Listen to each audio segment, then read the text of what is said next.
Welcome to the Championship review for Matchday 40. It is certainly heating up on the road to the end of the season, with Middlesbrough bolstering their playoff chances, a quickfire double at Ewood Park against Blackburn Rovers on Friday night.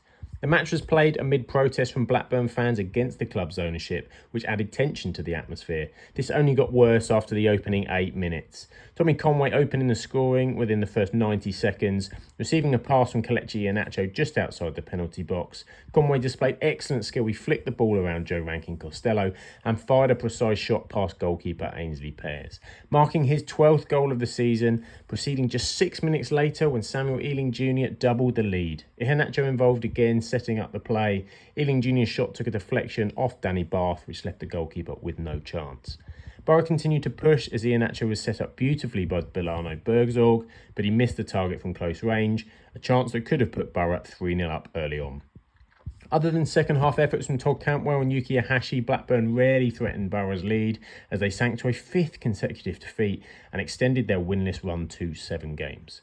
Middlesbrough showcased sharpness and speed. They controlled the game against a struggling Blackburn side, well deserving of their 2-goal victory. Michael Carrick said every game you try to go out and do the right things. It was the ideal start. I thought it was a fantastic goal and a really good move, and it was one hell of a finish by Tommy. I was just as happy with the defending though as I was with the whole team.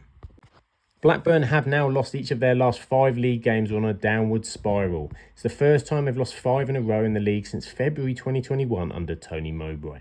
Amidst protests against the ownership, the fallout from the departure of John Eustace and current uncertainty in the fan base with Ismail's start, it really is a difficult time at Ewood Park. Now, Valérien Ismail said, when you don't start the game properly, you end up 2-0 down. This is the big disappointment tonight. The end of the first half and especially the second half. This is how we wanted to play. Next up for Blackburn, they host Sheffield Wednesday in their midweek match before a weekend trip to relegation battle in Luton Town. Middlesbrough have won 5 of their last 7 league matches. It's been an excellent run for Carrick's side, and they've really turned up the heat on their promotion chances. With their second clean sheet in 3 championship games, this will be particularly pleasing for Carrick with the makeshift centre-back pairing they have of Howson and Neto Borges. They've been a real attacking threat though this season, averaging 14 shots per championship game, 560 in 40 games, their highest average in a campaign since the 2014-15 season. Borough return to the Riverside for a tough home fixture. Next, they welcome Leeds United ahead of going back on their travels at the weekend to take on Millwall.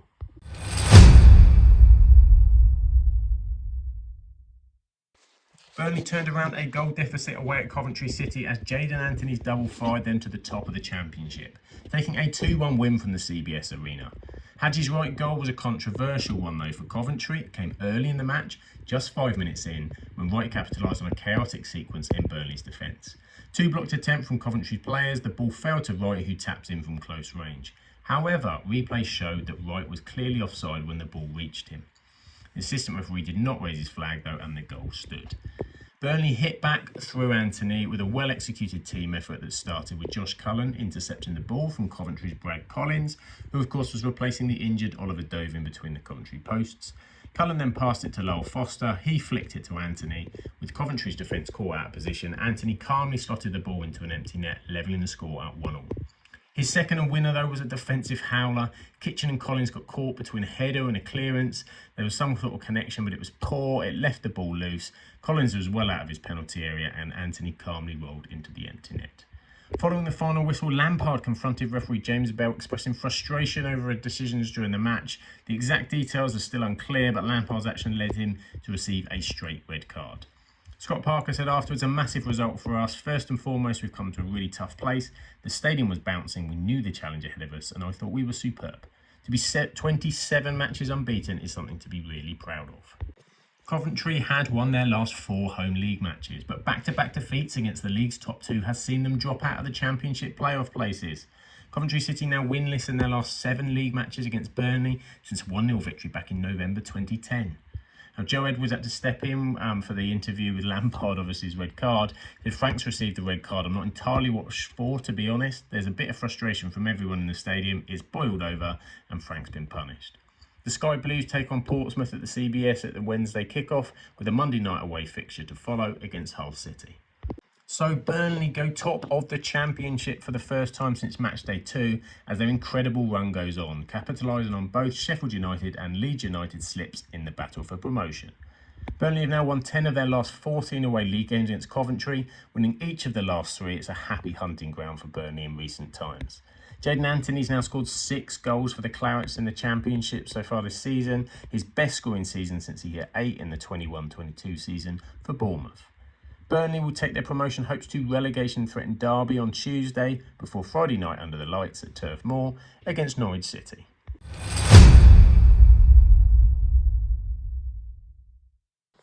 A huge point for Luton Town at home to Leeds, who have dropped points again in recent form as Daniel James' strike cancels out Isaiah Jones' opener in a 1-1 draw at Kenilworth Road. Jones scored Luton's opening goal after some early Leeds pressure to lift the home fans, the goal coming from a swift counter-attack, Jordan Clark delivering a precise cross into the box. Jones timed his run perfectly and volleyed the ball in at close range at the back post, leaving Leeds goalkeeper Carl Darlow, who was in for the dropped Ilya Meslier, with no chance. Daniel James scored a stunning outside of the box finish to bring the ball level.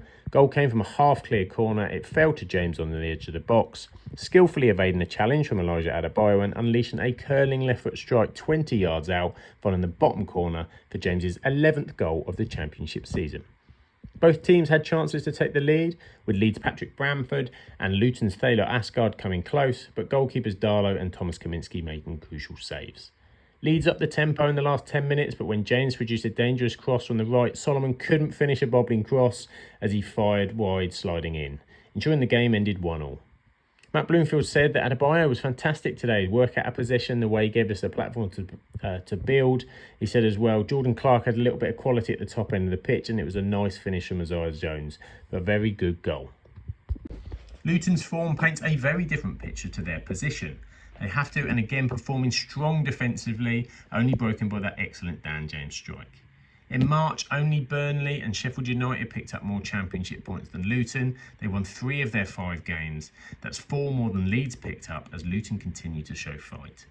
Now, Luton have won one of their last 13 league games against Leeds, their last win in 2006. But they'll look at this as more of a bonus point with their situation at the bottom. Luton find themselves at Stoke City in midweek as they take on Mark Robbins' side ahead of Blackburn Rovers visiting Kenilworth Road on Saturday. So, dropped points for Leeds sees them drop out of the top 2 of the Championship, a position they've held since Matchday 18, and it's not the time for wobbly legs. Leeds were looking to complete a league double over Luton for the first time since the 91-92 top flight season, but they've seen another game go missing, points that they very vitally needed when you consider the other results.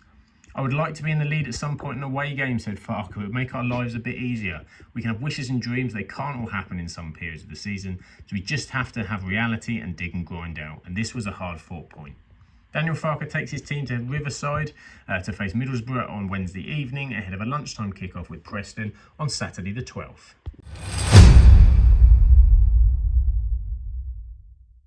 Sunderland's Trey Hume for the second week in a row was the match winner as his free kick was enough to see the Black Cats to a 1-0 win at the Hawthorns over West Brom. Hume's goal for Sunderland against West Brom was the moment of the match. The 36th minute, Sunderland won a free kick just outside the penalty box. Hume stepped up and delivered a perfectly curled shot into the top corner. West Brom's keeper Joe Wildsmith managed to get a hand to the ball but couldn't keep it out. In truth, could have done better. He even admitted so after the match, but he was beaten by the pace of the strike from Hume.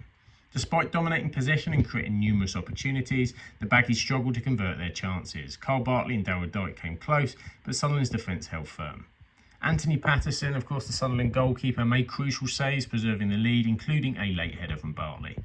The win strengthened Sunderland's position in the playoff race, while West Brom's hope of a top 6 finish took a hit. Regis Lebris said, "We were really well connected, won many duels, and our team spirit was impressive again. They put many bodies in the box and they tried different options to create situations, but we defended well." That's just the second home league defeat in 16 home league games for West Brom, but back-to-back 1-0 defeats and no wins in 4 has seen them drop out of those all-important playoff positions. Their midfielder Alex Mount, he's completed 2,065 passes in the Championship this season. That's an average of 63 per 90, which is the most by a Baggies player in a league system that Opta has on record.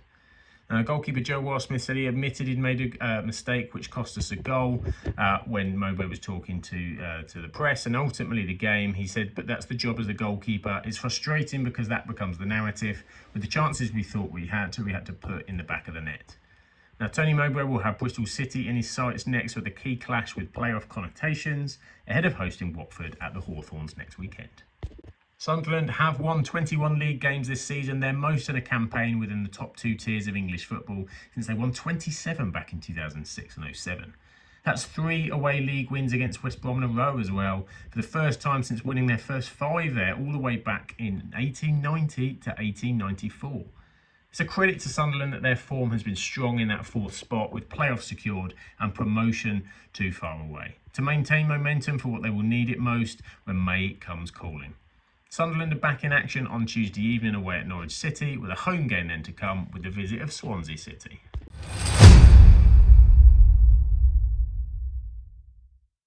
Ross McCrory and Nahki Wells did the first half damage to Watford as Bristol City surged into the playoff positions with a 2-1 win at Ashton Gate. In the 24th minute, McCrory capitalised on a defensive error by Watford's James Abankwah. The ball was crossed into the box by Mark Sykes, and after a scramble, it fell to McCrory. He fired a left-footed volley into the bottom corner, a composed finish to give Bristol City the lead. Just 5 minutes later, and Sykes made a brilliant run down the right flank, delivered a precise pass to Wells. He turned smartly inside the box, sending the defender the wrong way and striking a low left-footed shot past the goalkeeper, Egil Selvik, to double their advantage. Mamadou Doumbia pulled one back for Watford in the 80th minute with a well-taken shot from inside the box, and despite late pressure, Watford couldn't find an equaliser. Bristol City's Jason Knight, he was really good in midfield. He made crucial tackles and interception, while Imran Louza's creativity, including his assist for Doumbia's goal, was good for Watford. Manning said afterwards, when you look at how they performed and just the fact they turn up and constantly give absolutely everything for your shirt, you can't ever take that for granted. I thought the lads were outstanding, so I'm delighted to get the 3 points. Bristol City have won 8 of their last 10 home league matches and have only conceded 6 goals across these games, with this win over Watford driving them into the playoff positions. It's been quite the run from the Robins as City held on for just their 3rd win in 12 league games against Watford. It's such a congested playoff race, but for Bristol City to rise their heads in it the first time since Matchday 2 is perfect timing with 6 games to go. Can they stay there? The Bristol City support will certainly be hoping so. Back at Ashton Gate on Tuesday night as Bristol City take on West Bromwich Albion, then a trip to QPR on Saturday to take on Martí Cifuentes' side. Watford have been sinking away from the playoff places fast in a poor vein of form. That's 7 points the gap now to their opponents today, and with 6 games to go, that's a huge mountain to climb. Watford scored fewer goals than any other side in the Championship in March with just 2, despite having the 6th most shots of any side with 64. So getting 1 on the score sheet was nice, but the early defensive errors really cost them. Tom Cleverley said they're a good side. Liam's done a terrific job with them. It was a stalemate of a game, but I was pleased about how we continue to try and test them and knock down the door. But it was too much of a mountain to climb at 2-0 down. The Hornets will host Hull City on Tuesday with an evening kick-off at Vicarage Road, with an away game at West Bromwich Albion to follow at the weekend.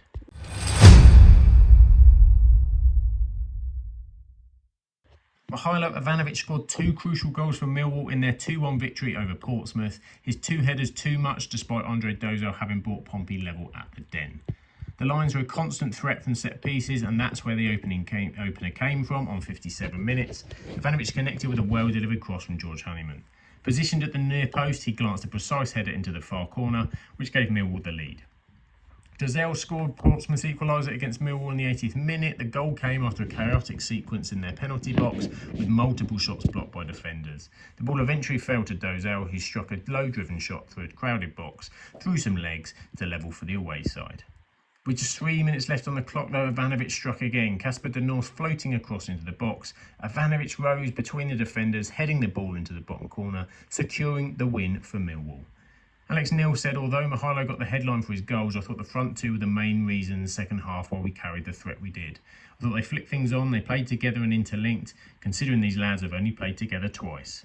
Millwall have now won back-to-back home league games for the first time since a run of 3 in October and November earlier this campaign. It's also a win in their last 4 league games against Portsmouth, with each of those matches by a single goal.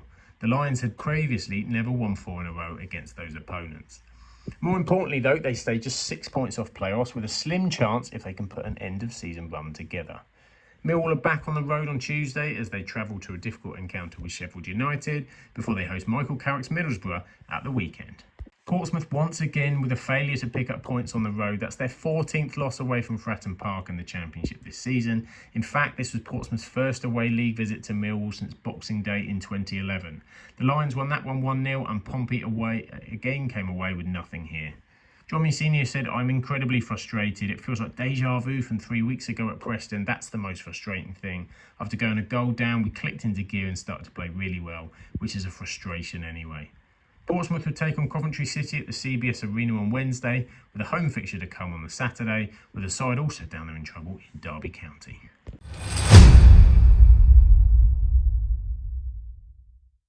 A shock win at the Kassam Stadium as Oxford United saw off high-flying Sheffield United thanks to a Sir Ricky Dembele finish. A 1-0 win for the home side.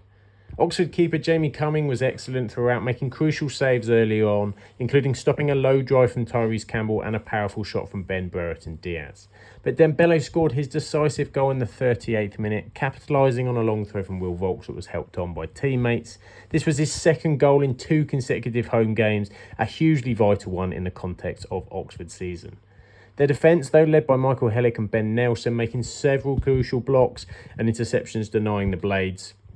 Sheffield United did dominate possession in the second half. Sadie Peck's long-range effort narrowly missing the target. Campbell having another shot saved by Cumming as well. In the end, Oxford held on through 6 minutes of stoppage time with every clearance and save celebrated by the home crowd. Gary Rowett said afterwards, "From the word go, we looked on it today. We had to make it a little scruffy. We had to make it into a fight. We know how good a side they are. I thought the atmosphere was brilliant from the start and that made such a difference to me." Oxford had won one of their last 11 league matches, so a victory over Sheffield United will be a really positive surprise. The U's had lost 9 of their last 10 games in all competitions against Sheffield United as well, which included a 3-0 defeat earlier this season. It's a victory that they will hope instills confidence in beating the drop. A 4-point gap now exists between Cardiff and 22nd, but work is still to be done with the teams below them fighting hard. QPR are the visitors to the Kassam on Wednesday evening, before Oxford travel away to Hillsborough at the weekend to take on Sheffield Wednesday. Sheffield United have won each of their last 6 away league games. They'd never previously won 7 in a row on the road, and that remained the case after today. They remain second, but they've been jumped by Burnley as this promotion race continues to provide twists, turns and intrigue. Chris Wilder said, "We didn't do enough. There's no arguments about the result. There was an opportunity to gain 3 points, but well done to Gary Rowett. They deserve their win, and obviously an amazing away record comes to an end." Sheffield United return home on Tuesday to push their promotion aspirations against Millwall, with a trip down to Home Park and Plymouth on Saturday lunchtime awaiting them.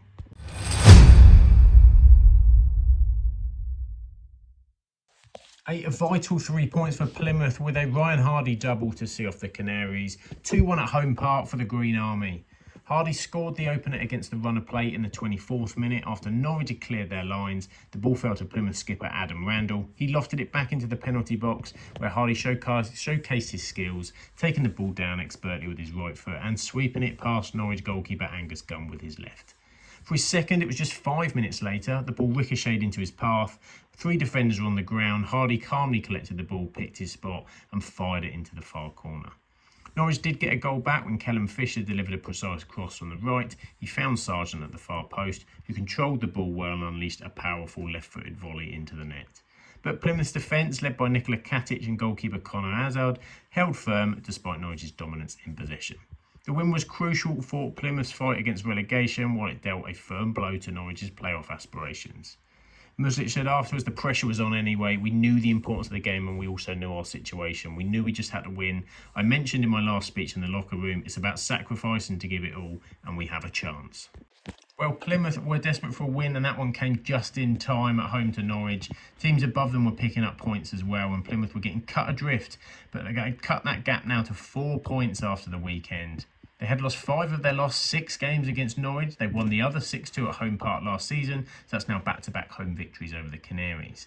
Across their last 14 home games in all competitions, though, Plymouth's only clean sheet came against Premier League leaders Liverpool, would you believe, in their FA Cup win in February. But it's wins that matters most now as they produce points.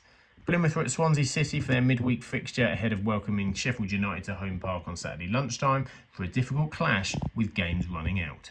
Norwich's away form continues to do them damage, with their last away win coming on the 1st of February against Watford. Playoffs are now 8 points away and look out of grasp. Of Norwich's last 37 Championship goals, only 7 have been scored away from home, while just 27% of their goals have been scored on the road, with only Plymouth scoring a lower percentage. Thorup said it sums up our weaknesses as a team, and that's to defend all situations when the ball is brought into the box from the opposition, second ball situations, third ball situations as well. We really struggle as a team to defend that. The Canaries return home on Tuesday to host Sunderland in the Championship before they take their travels to Burnley for a Friday night football away at Turf Moor.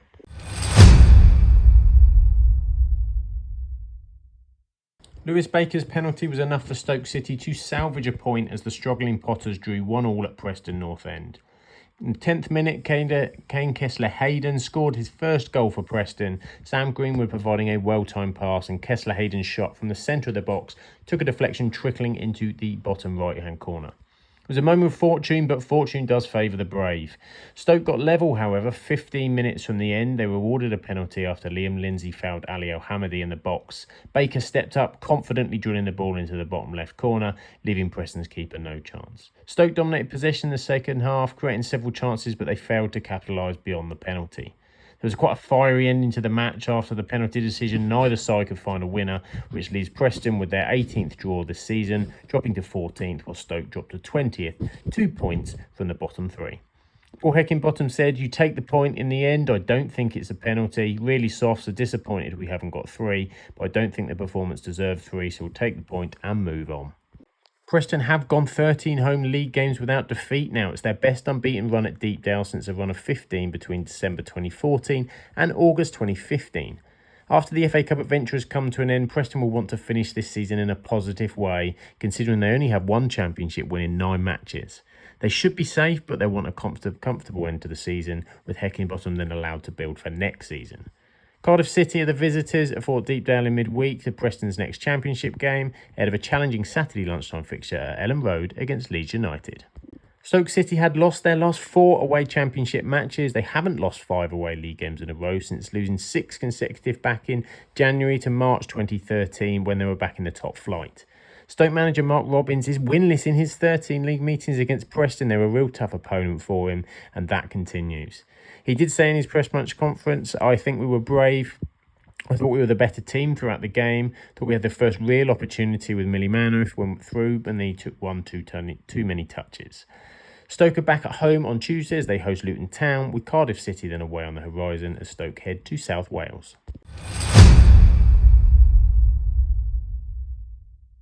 A goalless draw was played out at Loftus Road as QPR drew 0-0 with Cardiff City in not the most entertaining game. QPR had some opportunities. Paul Smith had an early effort saved by Ethan Horvath, while substitute Charlie Kelman had a powerful head-up blocked in the second half.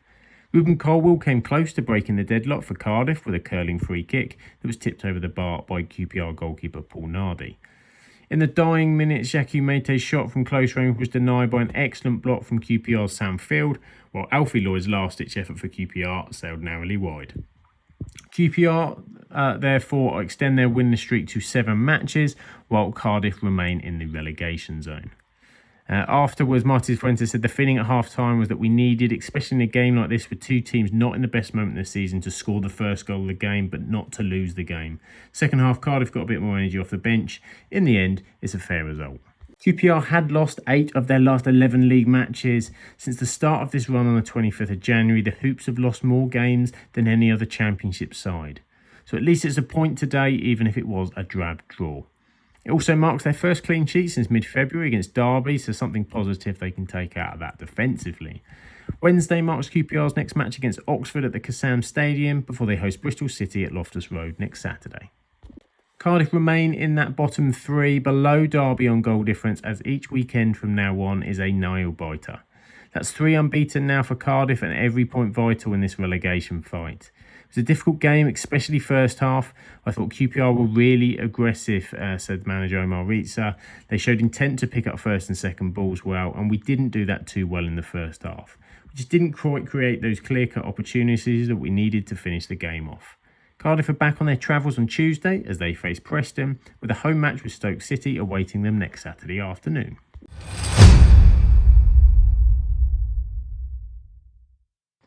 Relegation-threatened Hull had a stoppage-time Charlie Hughes header to thank for an unbelievably important 3 points to take back to the MKM Stadium after beating Sheffield Wednesday.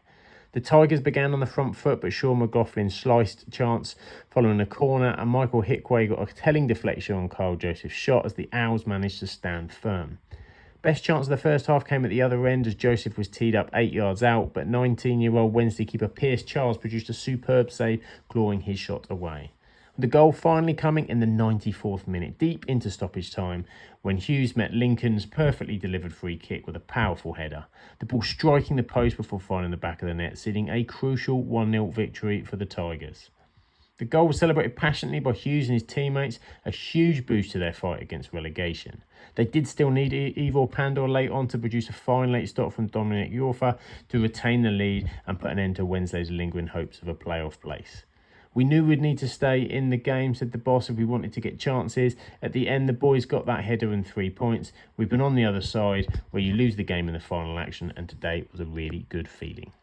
Well, that was a very disappointing home loss for the Owls. Playoffs pretty much disappearing into the sunset. Sheffield Wednesday have lost each of their last 4 home league matches, losing each game by a 1-goal margin. It's really not good, and it's seen those playoffs very much not an option by the looks of it. Their manager says it makes no sense to speak about the playoffs. We should be honest, we're not ready for the playoffs, said Danny Roll. We did an outstanding job and we felt we were always close, but in the second half of the season, in all these tight games, we could have won maybe 6 home games more than we have. The Owls will travel to Ewood Park on Tuesday as they take on Blackburn before they return to Hillsborough next weekend to play Oxford United. Hull won 3-0 away at Sheffield United earlier this campaign, and this is the first time they've ever won away at both Sheffield clubs in a league season. Hull lost 3-1 at Hillsborough last season, but they got this important win here. Last-minute winners can do so much for a dressing room, and with their first win in 3, that was excellently timed. The Tigers are back on the road in midweek as they head to Vicarage Road and Watford, while a Monday night fixture at home to Coventry awaits them in the Championship game following.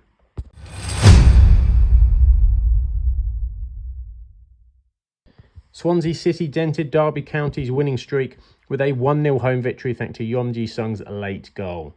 It wasn't the best of games in truth. Neither team managed a shot on target in the first half. Derby's Craig's Forsyth causing some trouble with long throws, but Swansea's defence dealt with it pretty capably. Yeon was a second half substitute and he made the difference in the 80th minute, bundling home a cross from Josh Key at the far post, capitalising on a lapse in Derby's defence. In the dying moments, Caden Jackson had a golden opportunity for Derby to equalise but was thwarted by a combination of Swansea defenders as they kept hold of their clean sheet. The win moved Swansea up to 15th in the Championship while Derby remained just above the relegation zone on goal difference. It wasn't a good game to watch, said the Swansea boss. I'm not going to sit here and say I was really enjoying it. There are different ways to win games in the Championship. Huge credit to John Eustace. He's found a way to win games and we had to try to match their physicality. Swansea had lost 4 of their last 6 home league matches, as many as they'd lost in their previous 16 home league games combined, and with that they complete a league double over Derby County for the first time since the 09-10 campaign. It's also their first win in 4 and a good result over an in-form opponent despite what the league position says. Swansea will host Plymouth on Wednesday, next up in the Championship, before they travel to the Stadium of Light and Sunderland on the Saturday. They had the fewest shots of any side in the March in the Championship, but Derby scored 7 times in March, converting 24% of their shots, but they didn't hit the net today. They've lost 3 away league visits to Swansea, with both previous games coming under Wayne Rooney's management. Their current boss Eustace said, I thought we did well and limited a very good Swansea side to next to nothing. Disappointed in the way we conceded a goal because it hasn't been us of late. We needed to defend the box better, because if you give a quality team half a chance, they will punish you. Derby will return to Pride Park on Tuesday night to take Burnley before they have a trip to the south coast to take on Portsmouth. So that all-important Championship table, 6 games to go, is still looking incredibly tight. Burnley take the top spot, as we said, sneaking straight up from 3rd into 1st, a real jump and great for them. Leeds United dropping into 3rd, struggling to get wins of late is causing them problems. Middlesbrough and Bristol City, they rise into the playoffs with Coventry and West Brom dropping out. While if we go to the bottom of the table, it's Derby County above Cardiff on goal difference, Luton in 23rd and Plymouth catching up a little bit in 24th, but it's still a very tight relegation race.